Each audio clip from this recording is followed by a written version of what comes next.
আমাৰ চতুৰ্থ ত্ৰিবাৰ্ষিক অধিৱেশন যোৱাকালি আৰু আজি আমি নচনপুৰত অনুষ্ঠিত কৰিলোঁ আৰু আজি শেষ কাৰ্যসূচী হিচাপে মুকলি সভা আৰু সাংস্কৃতিক যাত্ৰা আছিলে আৰু সাংস্কৃতিক যাত্ৰাৰে আমি এইটো সমাপ্ত কৰিম আৰু সাংস্কৃতিক যাত্ৰা এই কাৰণে লৈছোঁ যে বড়োলেণ্ডত 26টা জনগোষ্ঠীৰ বহুত এটা কালাৰফুল কালচাৰ আমি সদায় দেখিবলৈ পাইছোঁ।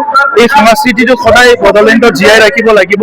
এইকাৰণে UPPL দলে যিহেতু সকলো জাতি জনগোষ্ঠীক শ্ৰদ্ধা কৰে, জাতি জনগোষ্ঠীৰ ভাষা সংস্কৃতি শ্ৰদ্ধা কৰে, সেইকাৰণে আজি সাংস্কৃতিক আমি ৰেলীটো লৈছোঁ।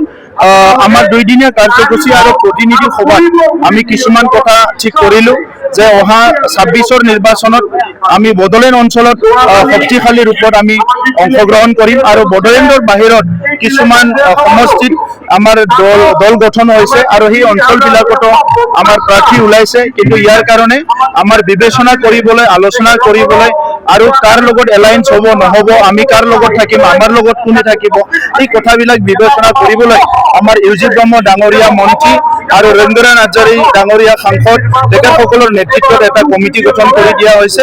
ইয়াৰ ওপৰত অতি শীঘ্ৰে এটা সিদ্ধান্ত হ'ব।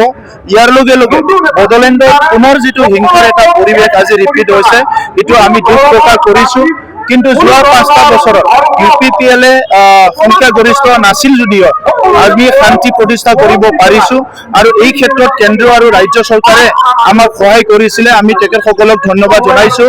অনাগত দিনত বড়োলেণ্ড অঞ্চলৰ সকলো জাতি জনগোষ্ঠীৰ নাগৰিকে যাতে সদায় নিৰাপদে জীৱন যাপন কৰিব পাৰে, ইয়াৰ কাৰণে UPPL দলে আমি কাম কৰি যাম। তৃতীয় কথা, আমি SRৰ ওপৰত আলোচনা কৰিছোঁ। যি স্পেচিয়েল ৰিভিজন হৈ আছে, তাত আমাৰ কথাটো এটাই যে কোনো প্ৰকৃত ভাৰতীয় নাগৰিকে যাৰ ভোটাধিকাৰ সাব্যস্ত কৰিবলৈ বয়স হৈছে, কোনো যাতে বঞ্চিত নহয় আৰু বঞ্চিত হোৱাটো আমি নিবিচাৰোঁ।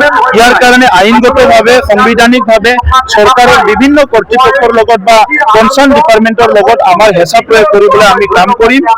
এই সিদ্ধান্তটো আমাৰ লোৱা হৈছে আৰু অনাগত দিনত আমাৰ বড়োলেণ্ড অঞ্চলৰ বিভিন্ন উন্নয়নৰ কাম কাজবিলাক আজি যিটো মানে BPFে ডাইভাৰ্ট কৰিব বিচাৰিছে, সেইটো আমি কেতিয়াও সমৰ্থন নকৰোঁ।